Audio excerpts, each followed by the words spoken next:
One of the people who did evacuate yesterday is actor James Woods, who is in Beverly Hills.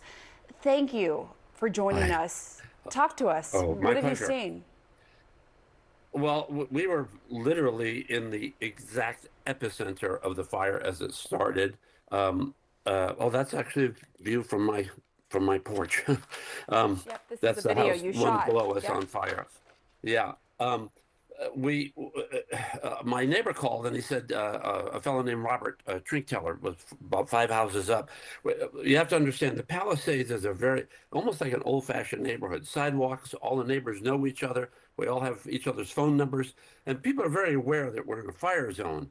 And in fact, I had said day before yesterday, to my wife Sarah, I said, "Oh, that guy on the hillside hasn't cut down his grass. They got to cut down that brush because there's going to be a fire." And that's the person who didn't cut that brush was the person, that fire you're looking at right now. That's my pool right there. That was the brush below us that was not cut. And so we went out. I had a record of the call. In 17 minutes later, we were evacuated with the clothes on our back. Our garage door wouldn't open because the wind was so bright it torqued the door, and we finally got out. When we got to the bottom of the hill, I said, "Oh my God, we have a neighbor who's 94 years old who has dementia." And I said, there were no cars in the driveway, and we would go over and help him get in his chair, sometime if he fell with the caregiver. But I knew he was in the hospital, and I don't know, God was on his side. I decided to call his son in Massachusetts and said, "Hey, Francis, just to be sure, your dad's still in the hospital, right?" He said, "No, he got home last night. And there's a new caregiver, and I don't have the number."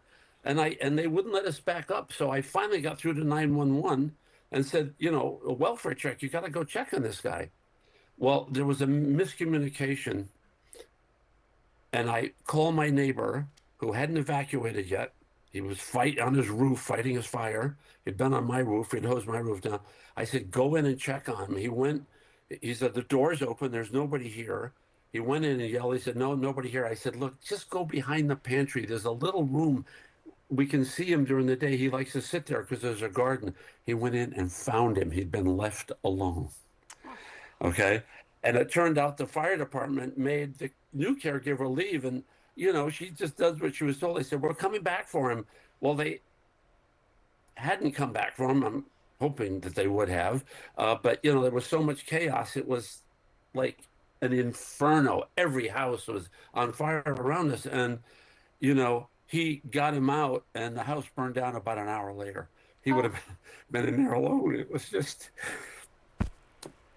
And then Robert called us and told us that house had gone, and the house below that, and then the house on the other side. And then at 11:49 last night, all the smoke alarms in our house alerted our phones that our house that we had just renovated for 3 years and had just finally moved into about 3 months ago.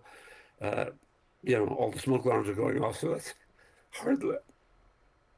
hardly a good sign. So I'm not sure, but it wouldn't make any difference because the whole street's burned down. So I mean, even if you go back to your home, look, we knew what was coming, and when we were out on our driveway, I looked and the smoke was so black. It was a house across the street was on fire. The house next door was on fire, and all the black smoke was down there, and the schools are down there. And I said to Sarah, "We can't go down there because they're trying to evacuate the schools, and we'll just be in the way." And here's the thing that's so important.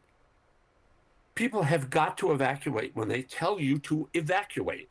Because if you don't evacuate and you think you're going to be out there with your little garden hose, stopping a conflagration with flames 80 feet high in 90-mile-an-hour winds, you're not going to be helping. You're just going to be stopping the firefighters who do such an amazing job. And you've got to be out of the way, man. You've just got to get out of the way and let them do their jobs. And yes, maybe your home's going to burn down, but let me tell you what's more important than your home is your 94-year-old neighbor and your fellow across the street who's trying to help you, and all the friends and family who've been calling all day. And yes, we're safe. And yes, I think everybody on our street survived, although I can't get a hold of Robert. And I called a friend of mine who lived in Malibu, in Mandeville Canyon, and well, she had called me, "Are you okay?" And I said, "Yeah, you got to get out of there, Carol." She said, "Oh, well, we're miles from you." I said, "But we're packed, we're ready, because people who live in fire zones are ready. You got to be ready to go." And as ready as we were, everything I own is in this room. Every single thing that I own is in this room. We got a basket of laundry, glasses, pills, and the keys to our car, and that's it. I just can't stop also thinking about your neighbor, and if you hadn't intervened, what would have And well, happened? I mean, how about Robert, who in the middle, the house was on fire next door. Our deck was on fire, and the guy ran into the house and got it. I was just blessed that God said, "Hey, call his son and just be sure." Yeah. And his son didn't know about it, because then the fire, he's, "Oh my God," and he's trying to get out here, and there's no flights. And then we couldn't find him because he has dementia. So they put him in a hospital somewhere. And then he called me at 2 o'clock this morning. He said, "I found him," because I said, "Go to St. John's. He'll probably be there." And we were able to track when Robert had texted me, so that we knew. But by the way, I'm sure the paramedics are coming back for him. It wasn't like they said, "Oh, we're going to just leave this guy here." So I want to make that clear. It was just a matter of timing. And the poor caregiver, I'm sure, was doing exactly what she was ordered to do. It was just one of those scary things. I mean, look, you can't imagine how great the Los Angeles Fire Department and the Los Angeles Police Department and the Sheriff's Department and the DWP, these people are out there fighting men. That's I'm standing in my driveway. See that flame? And I'm standing in my driveway looking up there. Yeah. Yeah. And I mean, the planes were going over, and it was like. And what were you a clear blue thinking as sky. you're I mean, out there shooting this right outside of your home? I mean, what's going through your mind? You know what I was thinking? I'll What? tell you what I was thinking. I'm from Rhode Island, and a friend of mine was the guy who did all the remediation for you remember the station fire where 100 people burned to death in a nightclub fire? And this is true. There were people in the doorway who had tried to get out, and there were people who were literally 2 feet in the pile of bodies who got out and survived by being debris, and the other people next to them died. And all I remember thinking is, man, when I was a kid, our house burned down. I was 6 years old. It goes up in seconds, not hours, not yay. And let's go. Let's get that picture that Uncle Tina, Aunt Tina sent us of the kid. Get out of the house, get in the car, get out of the way, and let them do their job. Your house will go up like a matchbook. Because And it sounds luckily, like. we were. Oh, go ahead. Yeah, I was just going to say, know your neighbors, have a plan. I mean, thank God our neighbors, Havisa, Robert, Stephanie across the street, Francis next door. All our neighbors are all checking with each other. Are you out? Are you safe? Are your pets out? Everybody was taking care of everybody. We were on the roof of our house before the fire. We thought it wasn't going to be this bigger fire. You always worried about embers. There was a fellow up the street who's working on the house. And I said, "Hey, man, would you come on our roof and help us? I'll pay you." He goes, "You don't have to pay me, man." He was one of the workers, and he did it, and I insisted, take something. And no, it's just one to help, man. It's just people helping people. But Yeah. I mean, our beautiful little house, it's like we've been in a hotel all through COVID. This lovely hotel, people are so great. Take care of us yesterday, and we were fixing our house, and we finally had it done, and we were swimming every day, and my blood pressure was going down, and if you ever saw the views from that house before this fire, they were just it was. I posted it today on X. It was paradise, and our neighbors are we knew them all, and now it's all. Yeah, it's a reminder anything can be just taken away in an instant. So much is out of your control. And as you're there, you're taking that video and you're seeing how quickly it's all happening. You must have been wondering, how am I going to get out of here safely? I mean, I know our CNN crews dealt with the same situation.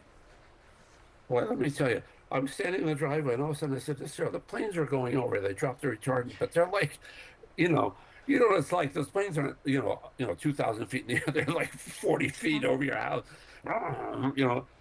and I was looking down, the fire was the black, and you could see the flames, the house is on fire, the house is on fire. And then over by the hillside where Robert had shown me where he said, look, come to my house, look at this fire. As soon as I saw that fire, I said, with this wind, we're out of here. We've got to get out of here and make sure everybody's safe. And I was looking, and I said, that smoke is white. This smoke is black. It's moving this way. We've got to go that way, because white smoke means that they got the fire out, at least, the major part of it, and we'll be out of the way of the congestion. And as soon as we got down the hill, we finally got into the Sunset congestion. It's 9 miles to Beverly Hills. It takes us usually about 25 minutes. Took 2.5 hours. And you have to understand, somebody didn't charge their car, their electric car, didn't put gas in their gasoline car, and now they're on Sunset. Oh, I got to abandon my car, and now the fire trucks can't get through, and now people can't walk. When we couldn't get our garage door open because the wind was blocking, because our door goes up like this, I said, oh my God, we're up in the hills here, and we got to walk out? I can't walk. I'm 77 years old, man. I can't walk up these hills. It's like Mount Everest here. It's like, pretty steep. So, it's just, I posted this on X, but Sarah was on with her 8-year-old niece last night. And she came out. I'm sorry. Just, one day you're swimming in the pool, and the next day it's all gone. But she came out with her little Yeti piggy bank for us to rebuild our house.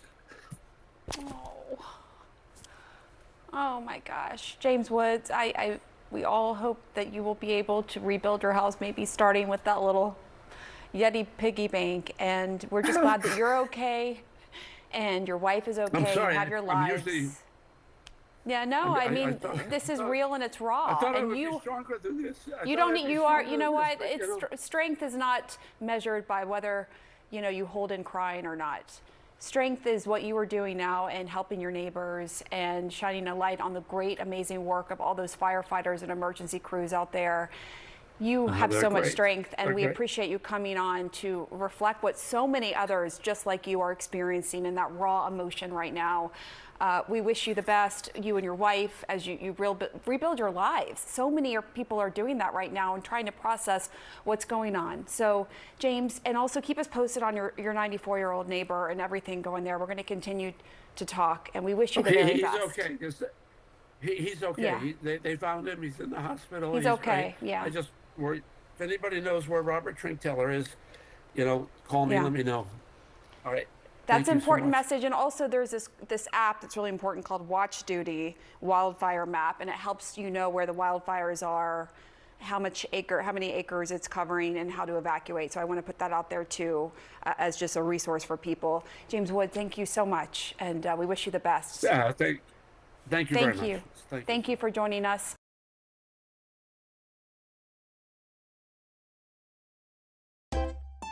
If you enjoy this content, please consider subscribing to my channel to stay up to date with future videos. Thank you for watching.